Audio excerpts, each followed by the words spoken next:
Hi hello ಎಲ್ಲರಿಗೂ ನಮಸ್ಕಾರ. ಕನ್ನಡತಿ Shilpa YouTube ಚಾನಲ್ಗೆ ಎಲ್ಲರಿಗೂ ಸ್ವಾಗತ.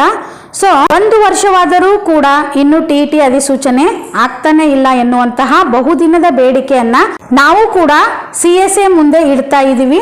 ಸೊ ಈ ವಿಷಯಕ್ಕೆ ಸಂಬಂಧಪಟ್ಟಂತೆ ವಿಜಯ ಕರ್ನಾಟಕ ಪತ್ರಿಕೆಯಲ್ಲಿ ವರ್ಷವಾದರೂ ಟಿಇಟಿ ಅಧಿಸೂಚನೆ ಇಲ್ಲ ಎಂಬ ಟೈಟಲ್ನ ಮೂಲಕ ಇಂದು ಪ್ರಕಟಣೆಗೊಂಡಂತಹ ವಿಷಯದ ಕುರಿತು ಸೊ ಏನೆಲ್ಲ ಮಾಹಿತಿ ಒಳಗೊಂಡಿದೆ ಎಂಬುದನ್ನು ಸಂಪೂರ್ಣವಾಗಿ ಈ ವಿಡಿಯೋ ಮೂಲಕ ನಿಮ್ಮೆಲ್ಲರಿಗೂ ತಿಳಿಸ್ತಾ ಹೋಗ್ತೀನಿ. ಸೊ ವಿಡಿಯೋನ ಸ್ಕಿಪ್ ಮಾಡದೆ ಕೊನೆವರೆಗೂ ನೋಡ್ತಾ ಹೋಗಿ. ಸೊ ಫ್ರೆಂಡ್ಸ್, ನಿಮಗೆಲ್ಲರಿಗೂ ಗೊತ್ತಿರುವ ಹಾಗೆ ಕಳೆದ ವರ್ಷ ಏಪ್ರಿಲ್ 15ನೇ ತಾರೀಕಿನಂದು ಟಿಇಟಿ ಕಾಲ್ ಆಗಿತ್ತು. ಹಾಗೆ ಜೂನ್ 30ನೇ ತಾರೀಕು ನಾವೆಲ್ಲರೂ ಟಿಇಟಿ ಎಕ್ಸಾಮ್ನ ಅಟೆಂಡ್ ಮಾಡಿದ್ವಿ. ಸೊ ಈಗ ಮತ್ತೆ ಏಪ್ರಿಲ್ ತಿಂಗಳು ಮುಗಿತಾ ಬಂತು, ಇನ್ನೂ ಕೂಡ ಟಿಇಟಿ ಕಾಲ್ ಆಗ್ತಾ ಇಲ್ಲ. ಸೊ ವರ್ಷಕ್ಕೆ 2 ಬಾರಿ ಟಿಇಟಿ ಕಾಲ್ ಆಗುತ್ತೆ ಅಂತ ಹೇಳಿದ ಮಾತು ಸುಳ್ಳಾಗಿದೆ ಫ್ರೆಂಡ್ಸ್. ಸೊ ವರ್ಷವಾದರೂ ಕೂಡ ಟಿಇಟಿ ಕಾಲ್ ಆಗ್ತಾ ಇಲ್ಲ. ಇದಕ್ಕೆ ಸಂಬಂಧಿಸಿದಂತಹ ಸಂಪೂರ್ಣ ಮಾಹಿತಿ ಏನೆಲ್ಲ ಈ ಒಂದು ವಿಜಯ ಕರ್ನಾಟಕ ಪತ್ರಿಕೆಯಲ್ಲಿ ಪ್ರಕಟಣೆ ಆದಂತಹ ವಿಷಯದ ಕುರಿತು ಸಂಪೂರ್ಣವಾದ ಮಾಹಿತಿಯನ್ನ ನೋಡ್ತಾ ಹೋಗೋಣ. ಸೊ ಬನ್ನಿ. ಸೊ ಕಳೆದ ವರ್ಷ ಏಪ್ರಿಲ್ನಲ್ಲಿ ಹೊರಡಿಸಿತ್ತು ಅಧಿಸೂಚನೆ. ವರ್ಷವಾದರೂ ಟಿಇಟಿ ಅಧಿಸೂಚನೆ ಇಲ್ಲ.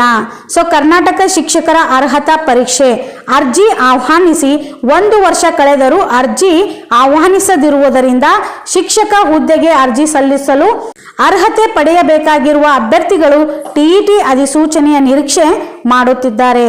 ಸೊ ಪ್ರತಿ ವರ್ಷ ಶಾಲಾ ಶಿಕ್ಷಣ ಇಲಾಖೆಯ ಕೇಂದ್ರೀಕೃತ ದಾಖಲಾತಿ ಘಟಕ ಪ್ರತಿ ಬಾರಿ ಶಿಕ್ಷಕರ ಅರ್ಹತಾ ಪರೀಕ್ಷೆಗೆ ಅರ್ಜಿ ಆಹ್ವಾನಿಸುತ್ತದೆ. ಆಹ್ವಾನಿಸಿದ 1 ತಿಂಗಳಲ್ಲಿ ಪರೀಕ್ಷೆಯನ್ನ ನಡೆಸುತ್ತದೆ. ಆದರೆ ಇಷ್ಟೊತ್ತಿಗಾಗಲೇ ಅಧಿಸೂಚನೆ ಹೊರಬೀಳಬೇಕಿತ್ತು. ಆದರೆ ಇದುವರೆಗೂ ಹೊರಬೀಳದಿದ್ದರಿಂದ ಶಿಕ್ಷಕರ ಹುದ್ದೆಗಳಿಗೆ ಸಿದ್ಧತೆ ನಡೆಸುತ್ತಿರುವಂತಹ ಹಾಗೂ ಟಿಇಟಿ ಪರೀಕ್ಷೆಗಾಗಿಯೇ ಸಿದ್ಧತೆ ನಡೆಸುತ್ತಿರುವಂತಹ ಲಕ್ಷಾಂತರ ವಿದ್ಯಾರ್ಥಿಗಳು ಅಧಿಸೂಚನೆಗಾಗಿ ಕಾಯುತ್ತಿದ್ದಾರೆ. 2024 ಏಪ್ರಿಲ್ನಲ್ಲಿ ಅಧಿಸೂಚನೆಯಾಗಿತ್ತು. ಅಂದ್ರೆ ಏಪ್ರಿಲ್ 15ನೇ ತಾರೀಕಿನಂದು ಶಿಕ್ಷಕರ ಅರ್ಹತಾ ಪರೀಕ್ಷೆ ಅಧಿಸೂಚನೆ ಆಗಿತ್ತು. ಜೂನ್ನಲ್ಲಿ ಎಕ್ಸಾಮ್ ಅನ್ನ ನಾವು ಅಟೆಂಡ್ ಮಾಡಿದ್ವಿ. ಸೊ ವರ್ಷ ಕಳೆದರೂ ಕೂಡ ಈ ಒಂದು ಟಿಇಟಿ ಅಧಿಸೂಚನೆ ಆಗ್ತಾ ಇಲ್ಲ ಫ್ರೆಂಡ್ಸ್. ಸೊ 59,772 ರಾಜ್ಯದಲ್ಲಿ ಖಾಲಿ ಇರುವ ಶಿಕ್ಷಕರ ಹುದ್ದೆಗಳಿದಾವೆ. ಅದರ ಜೊತೆಗೆ 5,300 ಹುದ್ದೆಗಳಿಗೆ ಕಲ್ಯಾಣ ಕರ್ನಾಟಕ ಭಾಗದಲ್ಲಿ ಈಗಾಗಲೇ ಆರ್ಥಿಕ ಇಲಾಖೆ ಒಪ್ಪಿಗೆ ನೀಡಿದೆ ಅಂತ ಹೇಳಿದ್ದಾರೆ.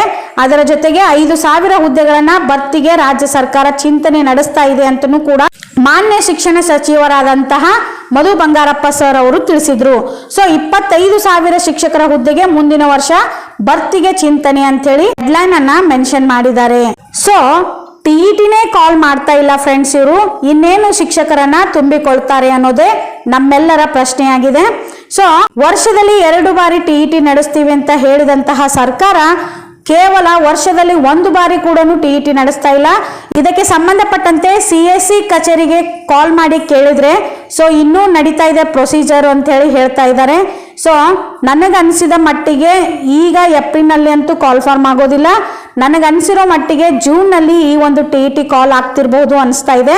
ಸೊ ಟಿಇಟಿ ಕಾಲ್ ಆಗ್ಲಿ ಬಿಡ್ಲಿ ಫ್ರೆಂಡ್ಸ್, ಸೊ ನಿಮ್ಮೆಲ್ಲರ ಪ್ರಿಪ್ರೇಷನ್ ಸ್ಟಾರ್ಟ್ ಅಲ್ಲೇ ಇರ್ಲಿ ಅಂತ ಹೇಳ್ತಾ ಇದ್ದೀನಿ.